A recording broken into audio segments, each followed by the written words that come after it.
राम राम जी सभी को। करते हैं एक नए दिन की शुरुआत पॉजिटिव सोच के साथ। तो जैसे ही अभी बच्चों की परीक्षाएं शुरू होने लगेंगी, हर घर में बच्चों के बीच में और पेरेंट्स के बीच में तनातनी चलती रहेगी, क्योंकि पेरेंट्स चाहते हैं कि मेरा बच्चा सबसे ऊपर हो। अरे पूरी क्लास में फर्स्ट तो एक ही बच्चा आएगा, सेकंड भी एक ही आएगा और थर्ड भी एक ही आएगा। तो क्यों बिना मतलब के बच्चों की परेशानी करके रखते हो? 24 घंटे पढ़ ले पढ़ ले पढ़ ले पढ़ ले। आप अपने आप से हिसाब लगाओ कि अगर आपको भूख नहीं होगी तो आप एक निवाला भी नहीं खा सकते। तो अगर उस बच्चे की इच्छा ही नहीं है पढ़ने की, तो चाहे आप कितना भी बोल लो उसको, वो नहीं पढ़ेगा। वो सिर्फ उतना ही करेगा कि जिससे वो अगली क्लास में प्रमोट हो जाए, क्योंकि पहले ही थोप थोप के तो यहाँ तक ले आए उसको। पता नहीं उसको इंग्लिश मीडियम में पढ़ना भी था कि नहीं, उसको स्टार्टिंग में इंग्लिश में डाल दिया, चाहे उसको इंग्लिश ऊपर से ही जाती हो। पता नहीं उसको हिंदी मीडियम में पढ़ना था कि नहीं, आपने अपने अकॉर्डिंग उसको हिंदी में डाल दिया होगा। पता नहीं उसको इंग्लिश वो मेडिकल लेना था कि नहीं, मेडिकल में डाल दिया। यानी कि बच्चे से कुछ नहीं पूछेंगे, खुद ही इतने स्मार्ट हो जाते हैं पेरेंट्स आजकल के कि ना बेटा इसमें बहुत ज़्यादा स्कोप है, ना बेटा इसमें बहुत ज़्यादा स्कोप है। अरे उस बेटे से तो पूछ लो वो क्या करना चाह रहा है। इतना जुल्म तो उसके ऊपर पहले कर दिया जाता है, और फिर उसके बाद में भी 90% तो कम से कम चाहिए बेटा, नहीं तो नाक कट जाएगी। कि तुम्हारे माँ बाप की तो नाक कभी ना कटी, जो तुम 50% लेके आते थे उस टाइम भी तो बच्चे IITN होते थे, या उस टाइम भी तो मेडिकल नॉन मेडिकल में जाते थे। आजकल ही थोड़ी ना जाते हैं। तो बच्चों के ऊपर इतना प्रेशर हो जाता है कई बार, तो कई बच्चे बेचारे अपनी जीवन लीला ही समाप्त कर लेते हैं। बहुत सारे बच्चे हैं ऐसे, जैसे कि कोटा वगैरह में, कोटा फैक्ट्री जिसको बोलते हैं, शिक्षा नगरी, वहाँ भेजेंगे, इतना बन के आएगा, ये बन के आएगा, इतने लाख रुपए लगा दिए झूठी शान के लिए। वहाँ से वो बच्चा चला जाता है, एक काल कोठड़ी में बंद हो जाता है, उधर जाके प्रेशर झेल नहीं पाता, फिर वो लटक जाता है लास्ट में। ये आजकल बच्चों का, पेरेंट्स का बच्चों के प्रति प्यार है, झूठा ढोंग दिखावा। तो इतना भी प्रेशराइज मत करो किसी बच्चे को कि वो अपने आप को ही खत्म कर ले, क्योंकि जन्म एक ही बार मिलता है। और सभी पेरेंट्स को ये भी पता है कि बच्चे इतनी आसानी से कोई भी बच्चा पलता नहीं है। बहुत मुश्किल से एक बच्चा 18 साल का होता है, 20 साल का होता है, इस चीज़ का तो सभी को पता है। और एक बच्चे से कितना लगाव होता है पेरेंट्स का, ये भी पता है। लेकिन वो झूठी शान के चक्कर में, यानी कि अपने स्वार्थ के चक्कर में, अपनी बड़ाइयाँ के चक्कर में उस बच्चे को उस स्ट्रीम में धकेल दिया जाता है जो वो कभी जाना ही नहीं चाह रहा था उसके अंदर।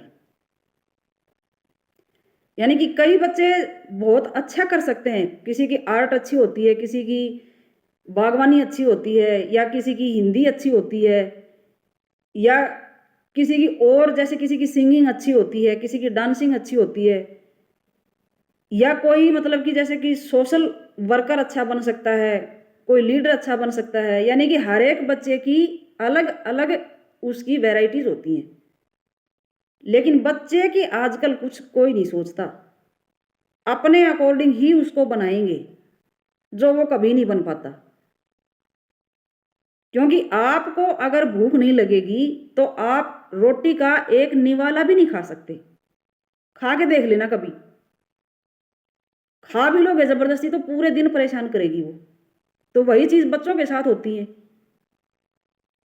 जब आप बच्चे के पेरेंट्स हो, आप बच्चे के मुंह को देख के ये बता देते हो कि आज इसको कोई ना कोई तकलीफ है, तो आप थोड़ा ये भी समझ लो कि बच्चा किस साइड में जाना चाह रहा है। जबरदस्ती सी सीकर भेज रहे हैं, कोई कोटा भेज रहा है, कोई कहीं भेज रहा है, फिर उनको मशीन बना दिया जा रहा है, पूरे पूरे दिन, पूरी पूरी रात एक्स्ट्रा क्लास, ये वो, टेस्ट पे टेस्ट, सब कुछ उसके ऊपर लाद दिया जाता है। और साथ में फिर पेरेंट्स की उम्मीदों का बोझ उसके तले एक दिन वो दब के सुसाइड कर लेता है। इससे घटिया सोच और क्या होगी, जिसको हम मॉडर्न पेरेंट्स बुलाते हैं, जिसको हम मॉडर्न सोच बोलते हैं, जिसको सिर्फ एक ही बात अच्छी लगती है कि अरे तू क्या करेगा, उसके बच्चे ने तो ये कर लिया, तू क्या करेगा, हमारी नाक कट जाएगी। वही बात होती है। पता नहीं कितनी लंबी नाक हो रखी है आजकल इनके, चाहे खुद को कुछ भी ना आता हो।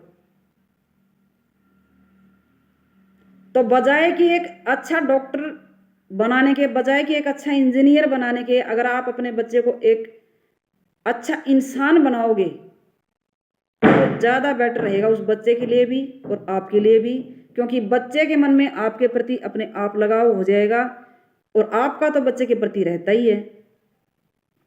तो एक कहावत है अपने समाज में कि पूत सपूत हो तो क्यों धन संचया, और पूत कपूत हो तो भी क्यों धन संचया। तो अगर आपका पुत्र सपूत है, यानी कि उसमें वो गुण हैं, वो लक्षण हैं, वो वैरायटीज हैं कि वो बहुत अच्छा कर सकता है, तो वो करेगा। आप उसको मना करोगे तो भी वो करेगा, क्योंकि उसमें वो गुण है। तो कमाने की इतनी ज्यादा जरूरत नहीं, क्योंकि वो खुद कमा लेगा। और अगर आपका बेटा या बेटी या आपकी औलाद है, मान ली बात है, वो अगर कपूत जिसको बोलते हैं, यानी कि उसमें वो गुण ही नहीं है, तो आपसे कितना ही खर्चा लगा लो, चाहे आप कुछ भी कर लो, वो लास्ट में वही 20-30-50% लेके निकलेगा। जो न तो उसको उसका जो काम होता है, जो खेती बाड़ी का होता है, या जो उनका जो पैतृक काम होता है ना, तो उसको वो आएगा, और पढ़ाई तो बीच में आएगी, क्योंकि 90% से ऊपर ऊपर के भी बहुत बच्चे हैं, ऐसी बात नहीं है। तो वो तो बेचारे बीच में लटक के रह गए, वो न तो आप अपने आप को पहचान पाते, न कोई काम कर पाते, मतलब समाज से वो बिल्कुल उपेक्षित हो जाते हैं। तो फिर उसको वैसे मतलब कि डिप्रेशन में चले जाते हैं कई बच्चे इस चीज को सोच के कि अब हम क्या करेंगे।